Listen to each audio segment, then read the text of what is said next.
Okay guys, it's really windy out here. I hope you're going to be able to hear us. Welcome back to the Huffman house. We are following Mike on his evening chores today. And he's got some boiled eggs for all the girls.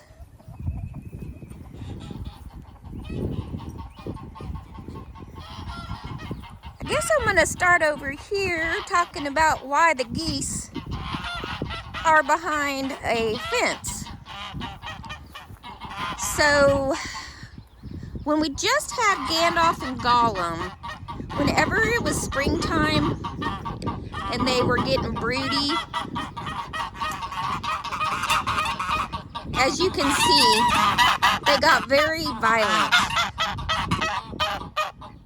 And so we had talked, or actually I think one year we did put them in one of the pig fences that we still had up, where we put the pigs over here when we first get them. And we had to lock them in there. You can't, I mean, if you even just came anywhere out here while they were free ranging, they attacked. So, I mean, it's in their nature. It's nothing wrong with them. It's just, you know, when it's that time of year. So we couldn't come down here, or at least I couldn't come out here without Mike because I got bit really bad. And so with having little Nugget and wanting to bring her out here during the summer and everything, we just went ahead and we put them in here. They've got plenty of grass. We can always move the fence to add more. They always have their pool. And then if you can see, let's see if I can zoom you in. Gollum is in there sitting on eggs. So hopefully we will be hatching our own gooselings this year. And then once this is all finished, this season and everything, we'll go ahead and let them free range again. But for now, for my safety, for, well, Mike's safety. Smagel almost got you. Yeah, Smagel had a hold of my toe just now as I was talking to you folks. So for now, they're going to stay behind this fence. They not only were attacking like me, but they would also like chase after the ducks. You know, they're just trying to protect themselves and their eggs and all that, and we get that.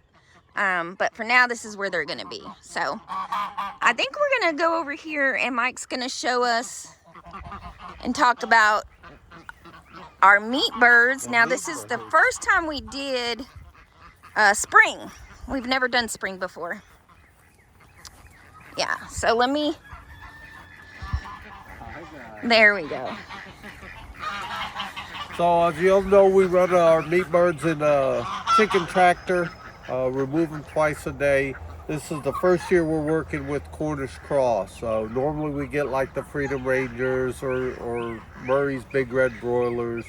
They're a 12-week bird and average out, I think, what was it, close to 7 pounds? Ours, yeah, ours always averaged out around 7. I mean, they were really great and we liked them. We had never done the Cornish crosses. We've only done, like Mike said, the others. Yeah, but Lisa found these at Tractor Supply for like $1 a pop. Yeah. You know, so we could order for $4.75.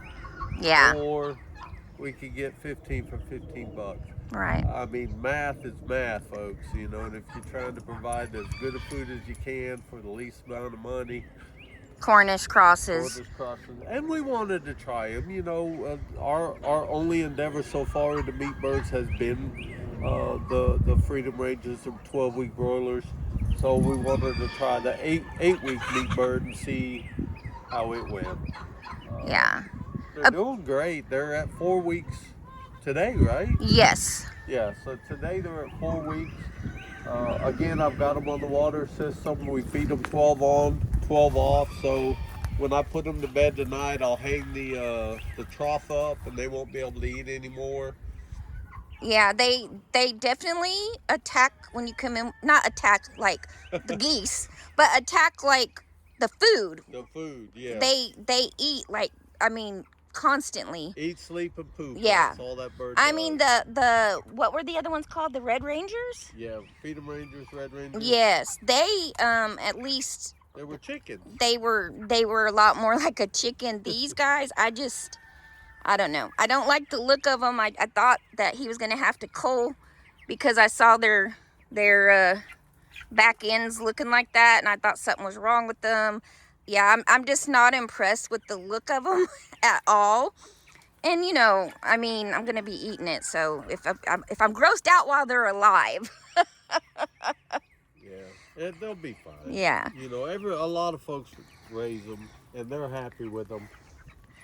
Yeah, and we just like our chickens to act more like chickens yes, while they're being raised. and look like more like chickens. Yeah, these guys are definitely different. Yeah, and we're definitely curious, you know, to find out about the taste and all.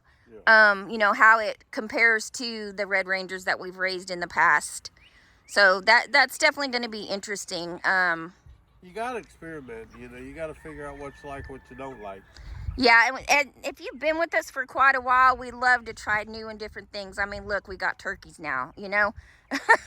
Speaking of turkeys. Speaking of turkeys, we'll walk down and see them. Yep. Wow. So I did show y'all in an older video a couple weeks, maybe a month ago, that Mike had built the stalls over here underneath our shop. Well, they're just out. And they don't stay in there forever. We let them out if we're out here. But right now, again, it's springtime and they are laying and sitting. So, for now, they're in there. Let's see if we can come around this way. They're a little meaner than normal. Yeah, again, you know, they're in their sitting and everything stage. So, they're not, you know, they're just being, you know, animals. So this is Weller's side here, and she has been sitting. We're over a week now on the turkey sitting, I think. 2 weeks now. Yeah. So what we ended up doing is Johnny ended up sitting also, and they were trying to both sit in the same box. So he went ahead and built another box over there for Johnny. And she's got just about as many as Weller's does. So if everything goes well, we are going to have a crap ton of turkeys. Hopefully some of our viewers might be interested in some of them. Urban red turkeys. So, yeah. So that's what's happening around these parts with our animals. So far, we haven't had a chicken go broody yet. Well, don't speak too loud. We think Mama Storm might be. So last night, when I went to, you know, lock the birds up, Mama Storm wasn't on a rooster bar. She was in a nesting box, and I think she's still in there. Oh. So if she goes broody, which we're hoping she will, Mama Storm will be hatching out ducks again like we did last year with her. Yeah, there yep. she is. Here she is. And if you could hear that, that means she's broody. Yeah. Now, she's a sweet baby, and she will let us touch her without biting us. Some of the other chickens, when they go broody, they're not like that. But, I mean, Mama Storm we've had since the very beginning, and we've always been near her and her babies. She's still laying, though. So, like I said, if we figure out she is going broody, we will be putting some duck eggs under there because we lost 3 ducks within 2 months not too long ago. So, and our ducks have never sat, and they're not sitting now. So, Mama Storm will definitely take care of it for us if she goes broody. So, all right, well, that was just a quick update today, just to kind of show you what's going on the farm. Hopefully the people that we get our pigs from, they do have some babies on the ground. I'm not sure if they're going to be for us or not. But if so, then probably the beginning of May, we shall have our pigs back over here. Which will be perfect because the chickens, the meat birds that we're running right now here, that's the area that we like to put the pigs in, the, you know, when we first get them. So that's going to work out great. So again, we want to thank you guys for joining us. I'm sorry it was such a quick video, but at least you kind of have an idea what's happening around here. Springtime's always a really busy season for us.